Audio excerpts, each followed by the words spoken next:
right. Hey, y'all. Welcome back to another episode of the Black Girl Speak Up podcast. I'm so excited. I tell y'all every single week, I'm excited for the guests that I have because I'm very intentional about talking to amazing people with amazing stories that have something to bring to the world. And so today is no different. I mean that when I say this. We are recording live, and I'm excited because we're doing this remote, but I cannot wait until I can have a session with her in person and we can really dive into this even more. But today we have an amazing woman, and she is going to be dropping some gems. She has a book, she has some I feel like this is going to be a real good episode, okay? So I will let her introduce herself, but I will say Pastor Kim, but I know from this point on we'll just say Kim. But listen, I gotta respect where respect is due, okay?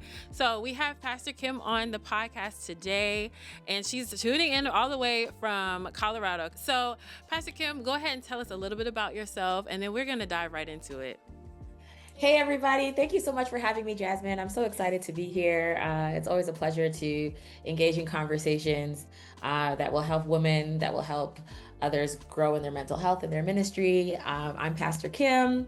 I am the founder of the House of Women. It is a space for women to finally embrace their bodies, their relationship with God, prioritize those things so that they can truly walk in the purpose that God has called them to be without second guessing themselves or wondering, is it okay to embrace my body in this way? Is it okay for me to, embrace all of my womanhood as a woman of God? So kind of giving them the space to activate that within them and not feel any shame about that. And I've been doing that for the past 5 years or so, and it's been pretty amazing. I love that. We have some great times in that space. I'm also an author, new author. Book just released in March. It's called The Sisters Stay Dropping Gems: What Women in the Bible Teach Us About Life, Love, and Relationships. And it's a book that I couldn't find, so I wrote it. So I wrote one, something that I feel like I needed for myself. I wish that I had this resource when I was growing up, when I was in my 20s and 30s, because it provides a perspective on what women in the Bible would have to teach us about relationships, about sex, about love, and all that stuff. And in a way that decenters men and their, patriarchal lens. And it's been really exciting to see how women have been receiving it and have been just being set free completely as a result of engaging in the contents of that book. So I'm excited to be here to share and just kind of maybe share a bit about my story as well, and why I'm in this space, why I'm passionate about this work, given the history of stuff that I've gone through and how it's brought me to this point. So I'm glad to be here to be able to share. Listen, I'm so glad to have you on the podcast. When I was contacted and I got the information for your book and all of that, and I read just briefly your bio and the information for your book itself, I was like, oh, this is going to be good, because that is a part of why I have this space to drop gems on other women, to provide them a safe space to share their stories and to be able to connect with other women, and especially Black women, giving us a safe space to speak about things. And so I would love to know, you have such a story, and I would love to know the specifics of that. What brought you to this point? The book in itself, decentering men in today's society is so important, because it can be when you're so male-centered, it can be the detriment of yourself and other women around you. And so I want to know, what you did not see this book, and so you had to write it, creating a space for yourself. That's literally what we have to do in this world. Is if you cannot find the space where you feel safe, or you cannot find the information that you feel like you need for yourself, you have to create it. And so you did just that. So what brought you to this point? What was that defining moment that you were like, I need this, and this is why?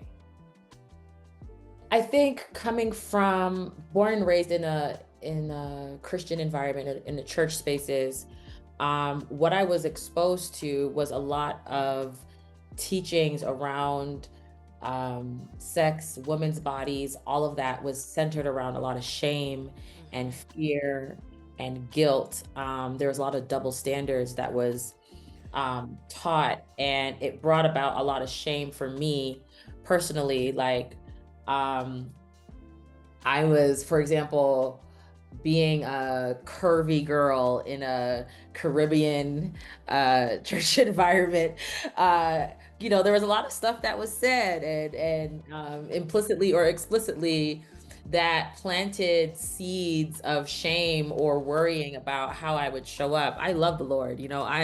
I'm a church girl through and through, and I, at an early age, the message was my body is a problem. My body Yes. get in the way of men experiencing God because of Because of your body. because of my body. I mean, there was a guy who actually came up to me one day and said he could not praise and worship, like he could not like get into the worship because I was on stage, and he just couldn't focus. He came and told me that, and I was young. I'm And sorry, what? right, girl, it was crazy. What? He's an You old supposed to be man. focused on the Lord. What my body got to do Right. with you focusing on the Lord? I was like, sir, I mean, and I was so impressionable. And so I started wearing like baggier clothes and started being more self-conscious. And I found myself not moving as much on stage because I was like, I don't want to cause men to stumble. La, la. So, yeah, things like that, I think, informed my willingness to do the work to create a resource that removes the residue of stuff like that. Because I feel like I can't be the only woman that has these kinds of stories, that have experienced this type of I would say oppression, shame-based teachings Yeah. that hinder women from really stepping into the fullness of who they are. So I think I got to this point honestly because I got tired of waiting for somebody else to create the space and create the resources that I feel that women that I've been called to minister to, like they need this. Oh, let me go ahead and create it. I think I want to create a world where women are done being shamed for just existing and being Girl. called them to be without fear of what other people think.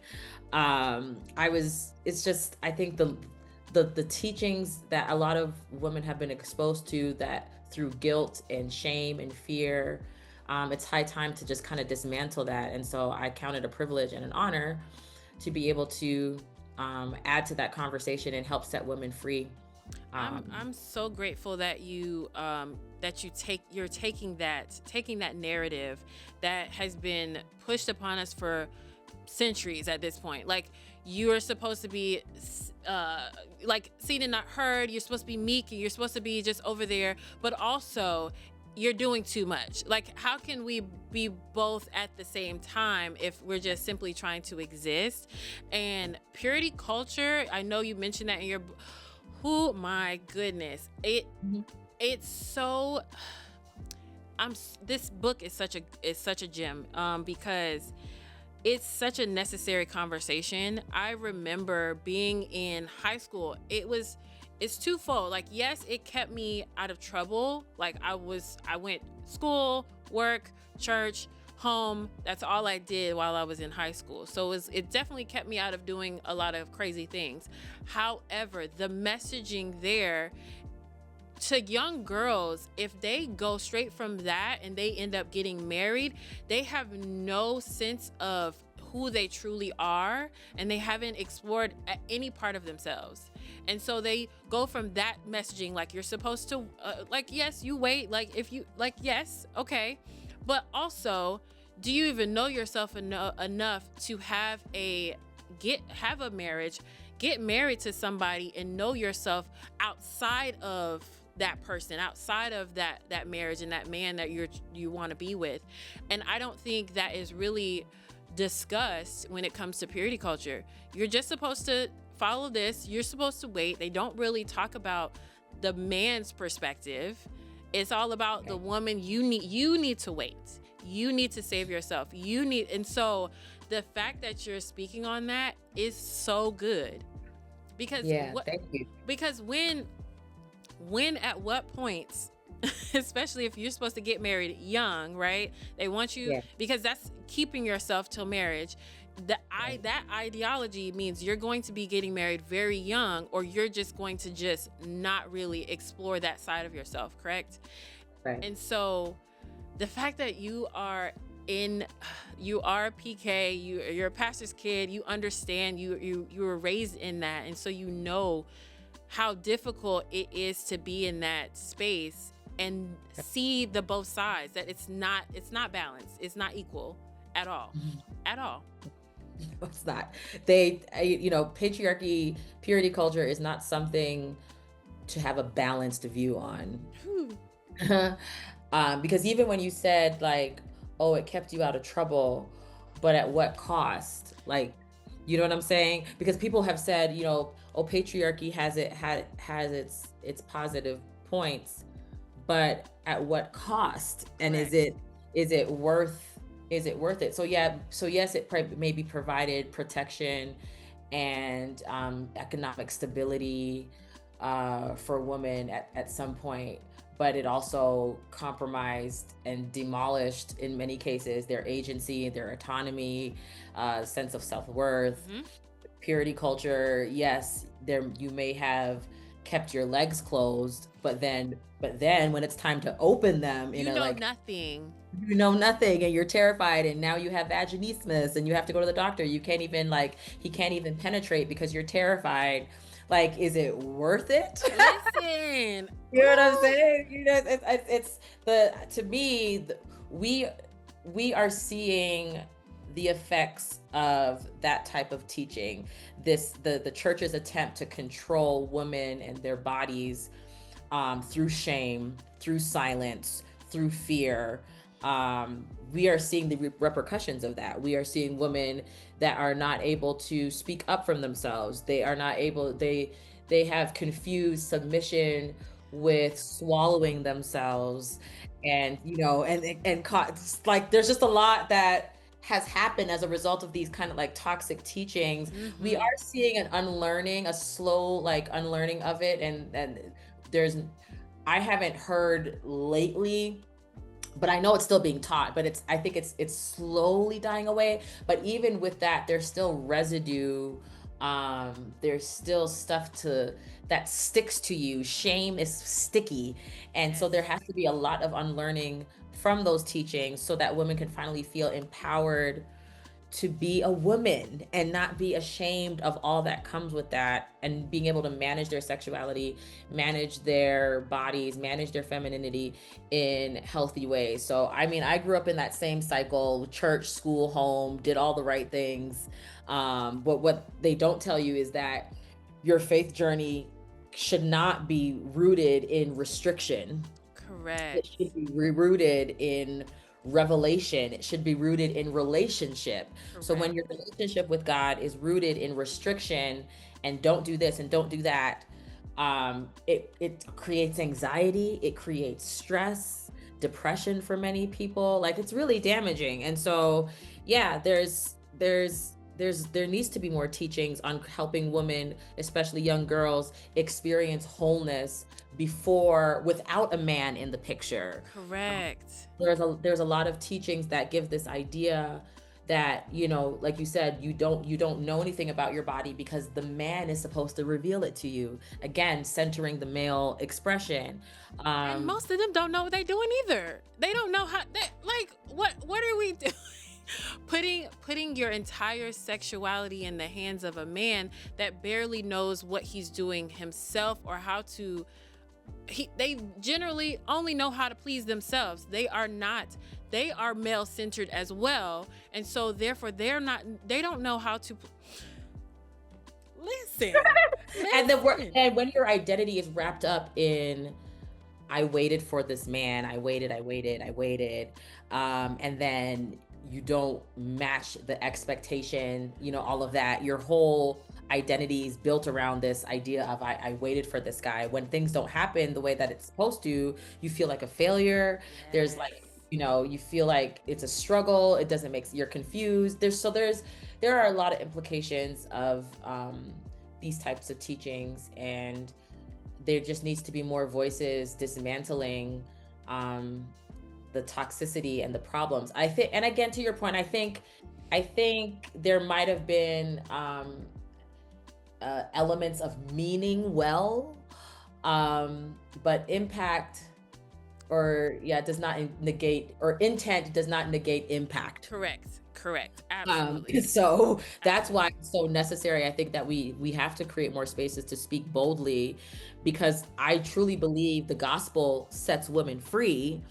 But when you have these teachings that have these shame tentacles wrapping around the gospel, it makes it harder for the good news and the blessings of having faith. It ruins that because of this. It can become bondage. It Yeah, can become bondage. exactly. It really Exactly. can. It really, really can. Listen, that's good. That's good. This off topic but on topic. My sister, one of my sisters, she was, from the beginning, she watched Handmaid's Tale, and she just finished the last season of that. And so I was just watching it just because she was watching the TV, and I was like, wait, I need to go back to the beginning. So that's what I did. I'm on like season 3 now. I done started all the way over, and I'm on season 3. And when I tell you that really, that show irked me. It really did, because I can see how, like you said, the intention does not negate impact, right? So that messaging, it's like, yes, there was this overall problem that they were experiencing with fertility issues, right? But how do we solve that? We change the word, we change the meaning, we switch the narrative of what the Bible says to fit what we want, right? And I'm bringing that back to our conversation. You want people to find their person and be one with their person, right? And that's part of the messaging, right? However, if you are focusing solely on a woman and she needs to stay pure, she needs to be a certain way, she needs to show up a certain way, that means that woman is never going to fully know who she is, so that she can find her person and she can be with the one she's supposed to be with. I can, speaking from my own experience, and I know I generally don't talk relationship on my podcast, but this conversation kind of leads to that. So I was married, but I started dating my ex-husband when I was 21. 21, he was older, like 7 years, so there's already that in itself, which, hindsight's 2020, okay? But in that, thinking that you're a mature person, you have all the experience, so on and so forth. We didn't get married until much later in our relationship. However, I realized that I fully did not know myself. Yes.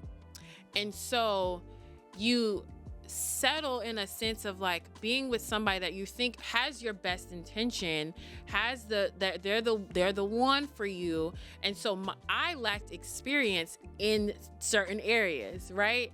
And I'm thinking, it wasn't until after, and y'all gonna be in my business for a second, people on the listen, y'all in my business a little bit, but it's okay. I didn't get full experience until after my divorce, because I literally got to a place where I thought I was broken. I thought I did not know myself. I really did not know who I was, what I wanted, what I liked. I didn't know any of that. And because I was so young, getting into relationship, thinking that was going to be what I needed it to be, that was my person. And a lot of young women, not knowing any better, falling in that line of thinking of like, I've waited, this is my person, I'm going to be with them forever, not having any experience for themselves. And then they miss the opportunity to learn who they really are supposed to be. Yeah, what you're talking about is, I think, within a lot of faith spaces, the lack of teaching on healthy dating Yes. and a healthy taking time to get to know yourself. I have similar stories where there was such an emphasis on marriage and get married, get married, get married because you're gonna burn Right. passion, where to the point where you missed, and also not even that, but dating only one person, you not doing dating multiple people, because that was, again, purity culture created this narrative that if you date around that you're a problem. But Right. dating, getting to know other people helps you, yes, get to know yourself. Mm-hmm. And so and understand who you are, your values, what's important to you, what you don't like, what you do like, and being able to advocate for yourself and speak up and not become a shell of yourself to, again, center the man who is like, whatever the standard. So yeah, I think what you're talking about through your story, and thank you for sharing your story so candidly, is this idea that we were, I think, taught that there's one man for us, wait on the Lord, this type of messaging. And there's like a whole slew of single women, who did all the right things, who are still not married, and now are having to freeze their eggs because, like, they haven't been in a relationship and they still want children, Right. but they're not they're not married and all of that. So that, like, it's a ripple effect of not knowing who you are, not being able to have healthy dating relationships, because there was so much bondage around dating and meeting men. You don't want to come off as loose or fast by having multiple partners and getting to know different people. And so you end up in your Not doing 40s anything. Yeah. not doing anything, and Yeah. not knowing how to date, not even knowing how to interact with a man in a healthy way either. Like, there was, like, for me personally, my interactions with men, because I think there was a lack of teaching, left me exposed to a lot of exploitation, a lot of being taken advantage of, because just not having the tools to date well, because there was an expectation that you don't even date, that you do this courting thing,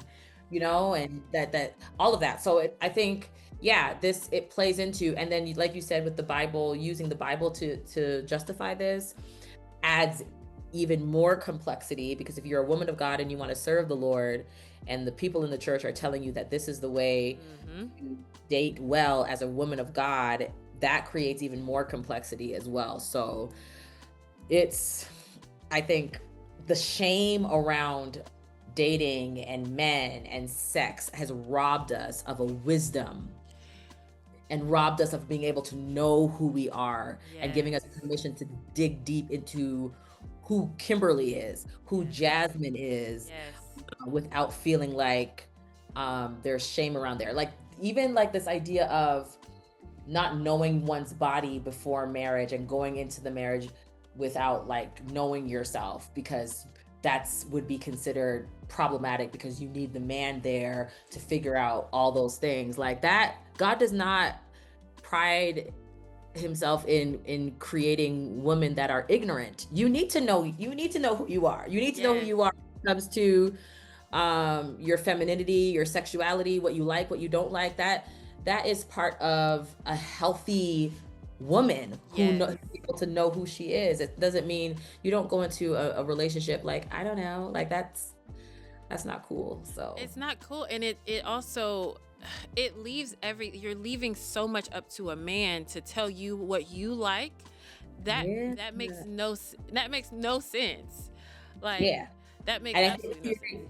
I think purity culture made experiences feel like a sin. Yeah. Ooh, that's good. That's what it is, instead of insight and learning experiences. That's what it was. They made it seem like, if I have experience, if I've dated, and the teaching was, you doing that means that you're a waste, like you've wasted, you've done too much, you need to save yourself, when in actuality the experiences have made me wiser about who I am, what I want, what I don't want. Yes. And you can still date in a way that doesn't destroy you and Absolutely. deplete you. Absolutely. It's like just because I'm going on dates with different men does not mean I'm sleeping with every man. Like that's what the society will make you believe, like, oh, that means that you're going out and you're having no, you're not doing that. I'm literally trying to figure out what I like in men and how I want to experience, what I want to receive, what I want to be my regular. There is something about this, especially like the soft life that women want, right? That men say they want women to have. Some men, because a lot of men, they want women to have hard lives. They want you to struggle. Listen, we are not we are not going fisticuffs because you want me to do the 50-50 and all these other conversations that they want to have. It's so much. But there's a soft life that a woman should be able to experience in the dating space that unless she goes on dates with different people, she's not going to know. You're not going to know what you like. You're not going to know, oh, well, I do like when a man comes with some flowers. Like, I would not know that unless I actually went on, experienced it. Next, right. So I think, we need more teaching on healthy dating, not just avoiding sex. That's what it is. Like, we don't need more scare tactics. There needs to be more strategy, strategic getting to know another person, another man. It's not this don't touch, don't date, don't fall. And that was taught to us, especially millennial women. I mean, that's why there's so many like Black independent women, because we were really taught, go to school, get an education, don't focus on boys, don't do it. Right.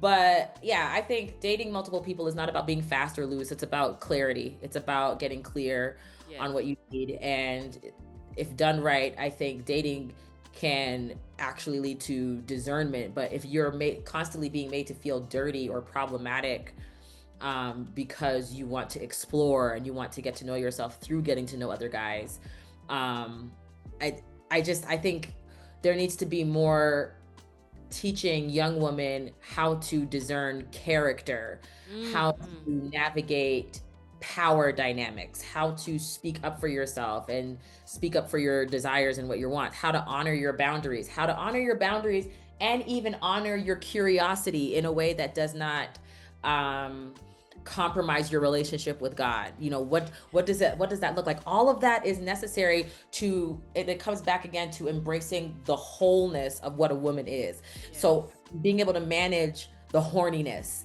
and he's turning me on. How do I navigate that? You have to experience that to know how to deal with that, so you're not like freaking out and when it happens. Correct. Right. Exactly. Because a lot of girls, even for me, like, I'm feeling hot around this guy, I guess I should be with him. It doesn't mean that, especially if it's been a long time in between you talking to or getting to know another man. You could be like, oh, this means this is one. It don't gotta mean that at all. Exactly. Most of the time it doesn't mean that. So being able to navigate that space is so important. So I just want to because your book, listen, sisters stay dropping gems, okay? And they do, and we do. Part of that in the chapters are literally the different women in the Bible and how they their perspectives on womanhood. So I just want tell me doing your book that way, setting it up, outlining it that way, what was the method behind that? So I wanted to I love creative writing. And so if there was like a prompt that led to this book, it was, imagine you're at a slumber party and you have women in the Bible showing up to this slumber party with a bunch of girls, and they're sharing their advice on life, love, sex, and relationships in a homegirl like setting. What would Delilah have to say to us about relationships versus Hagar versus the woman at the well? I think they all would have powerful perspectives on how to relate to men, how to relate to your own body, things on self-worth, confidence, all of that stuff. And I wanted to create a book that centers their experience and their advice, not in a way that has them saying stuff like putting stuff in the word of God that's not there, Correct. but allowing them to speak without being a footnote in a man's story in the Bible, because that's usually what ends up happening. Like, for example, Ruth in the Bible, like her story is in the Bible primarily to show how the lineage of David like came to be. Like, that's why it's there. Right. If Ruth had wrote the book herself, it would have been a completely different perspective. But when a man is writing it, they're writing it with a specific angle. So I wanted to create a book that at least provided the woman in the Bible space to speak to us as women. So it would help us see women in a different light and give them a voice, as opposed to giving them a back seat in a lot of these stories. So it's been really awesome to see how this book has helped to amplify themes around shame and releasing yourself from sexual shame and church trauma and all those things by allowing Hannah to speak up. Yes. Or Rebecca. One thing, for example, so when I talk about Rebecca, one thing that we tend to overlook is that 2 babies were fighting in her womb. That is painful. Listen, 1 baby up in your womb is a lot. Yeah, okay? Like there. And it doesn't. The Bible doesn't say that even that Rebecca even wanted children. It says that Jacob did. That alone, like, says so much. Says so much. Yeah. And she doesn't. And again, like their voices are not seen and heard. But that alone, I wrote a whole chapter just talking about how there's a lot of women, a lot of church women, faith-based women, that had children and they didn't want them. And Rebecca sees you, like she sees you. She sees, and she knows what there's a very good chance that she might know what that's like. Because not everybody's pregnancies are positive. She was in pain, like it was a painful childbirth, and that needs to be, but that would not be talked about in a male-centered Bible study. It would not. Or in a typical traditional sermon that centers Rebecca finding, or Isaac finding Rebecca. That's this much of the story. There's so much more about her that's not often brought to the forefront because it's not emphasized in a lot of church spaces, because women are not emphasized. So that's why these books like this need to be written. Ooh, that's so good. I need the physical book. Like I need the physical book, because that is so true. You think about all of the different stories of women, even the woman at the well. Like I really need to read the book like fully. I don't need just a Cliff Notes version that I got. Like I need to like have pen and paper and like highlighter and dig in, because there are so many women's stories within the Bible that, because of the way that it was written, we're only seeing it from one perspective. And like you said, giving birth, being pregnant, that's hard. Exactly. My daughter is 6, okay? And to this day, this was like a couple months ago, my dad was like, do you want to have another child? And I was like, no. I'm so good, sir. But it's like that, having the perspective from the woman, oh my gosh. It's so important. It's so important. Necessary. And then on the flip side of that, a lot of women in scripture have been moralized, judged, dragged. Okay. In ways that were unfair, because they're again looking at their actions through the wrong lens, through a patriarchal lens, instead of looking at, for example, Queen Vashti for many years was taught in a way that she was disrespectful to her husband for saying no. Like she was out of order for not honoring his request, when that's not the no. That he was being dishonorable. He was disrespecting her by asking her to do something so ridiculous.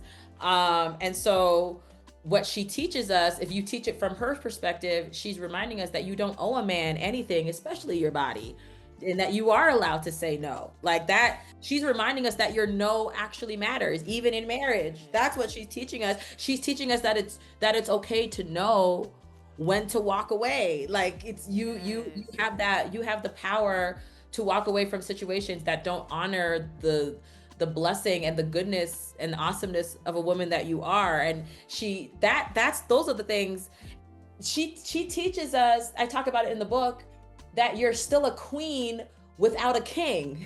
you don't you know what I'm saying? But if you're not utilizing her perspective, you overlook and override all of those things that she would be able to teach us if you are always looking at it through King Xerxes, whatever.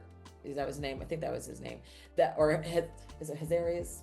Whatever his name was, that he teaching it through his lens as opposed to teaching it through her lens creates this like warped view of what she did. Yes. That's not fair.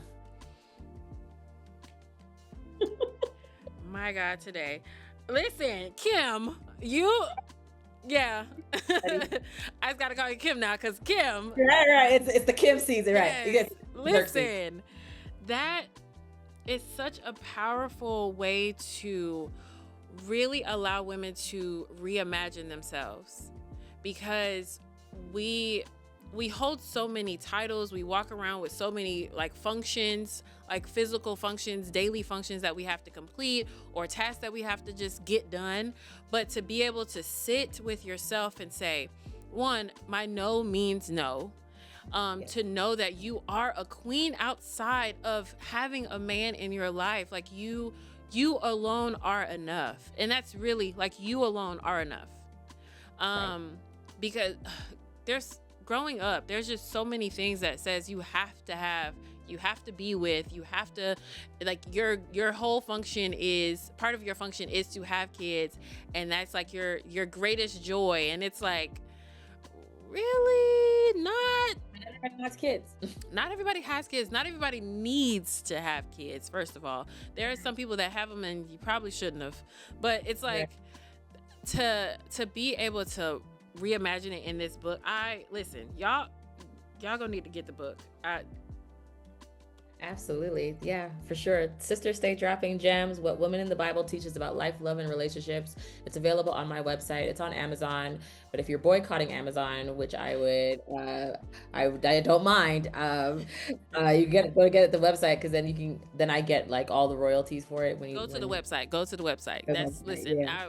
Thank you to listen, my sisters and I, we self-published a book last year, and I'm like, we bought a bulk amount. Go directly to the source. Don't go through Amazon. Like it just helps the author so much more. So I really want to dive into House of Women that you have created. Like that, again, it's all about creating a safe space, and not just with people you know, with women you don't know that maybe they don't have somebody that they can say, hey, I need somebody to talk to. I need somebody that understands my perspective. So you said about 5 years you've been doing House of Women, and since you created that, what has that impact been like for you? Oh wow. Impact, that's a good word. It started off as the original name was the Love God, Love Sex movement. Ooh, okay. Right. And it was born out of my personal frustration of being a single, saved, sexy woman of God who is still single and still has these real needs and desires, but doesn't know what to do with them. And I figured I wasn't the only one, so I created this space for women of God to figure out what their sex ethic is going to be as grown women, because a lot of the teachings around sex and sexuality in the church is rooted in this idea that you're going to get married at like 20 years old. But what happens when you're 30, 35, 40, divorced, widowed, and you are having these major urges, you're ovulating, hormones, all of that, like let's have some real honest dialogue about what it looks like to love God and love sex. And so that grew into a really huge, we had about maybe 3,000 women in that Facebook group. Great time. And so it started from there, like just a real need, a real desire for women to get what they need in terms of community around that specific topic. Now, transition a few years later, there's a whole bunch of stuff that went down. So when you're talking about impact, the impact of my ministry has been great, but with impact, I think also comes scrutiny, criticism, being misunderstood, being dragged. And so a lot of that happened with me, to the point that I had to change the name. I had to close down the group. Oh, wow. You know, there was just a lot of drama. You know, there were some people infiltrated the group and dragged me and had me completely misaligned in the public eye about like what was really going on in the group. They thought we were in there just having I don't know, just crazy. So I ended up changing. This is not a sex party, people. Like, we're just right, exactly. These are whatever. women of God. Exactly, these are women of God who have real needs. Like it blew up beyond single women. Like married women were in there talking about their issues and their struggles, even as a married woman, when it came to their bodies and how it was showing up in the bedroom, struggles they had. I had women in there who were married for like a year and they still hadn't had sex yet because of that purity culture teaching. Wow. Like they couldn't have the experiences that they needed because of the shame-based teachings around sex. Like all of a sudden now I'm going to be like this, you want me to be a porn star, like, and I've never like what? Right. It's impossible. Like it took a lot of time. So that was what was happening there. So now where I am now, I still definitely talk about sex and sexuality, but it has expanded to just deal with womanhood in general, all the things that come with that. So I have my teachings is called the S5 lifestyle, and in there it stands for spirituality, sexiness, sensuality, self-confidence, and sisterhood. And I just believe that you need those 5 things to truly embody a woman of God. You need to embrace your spirituality, you need to embrace your sexiness, you need to embrace your sensuality, your self-confidence, and you need to embrace the sisterhood and, no longer be in competition. And so in my House of Women space, I teach on those pillars through Bible studies, through girls' nights, spirit nights. There's like resources. I do, I have like prayer guides and affirmations, all the things. It's really just like my container to show up to activate women towards making decisions that honor the woman that God has called you to be. The decisions around your relationships, around your sexuality, around your confidence, like actually going after what God wants you to go after and not caring about the opinions of others, not caring about what men are going to say, like being that girl.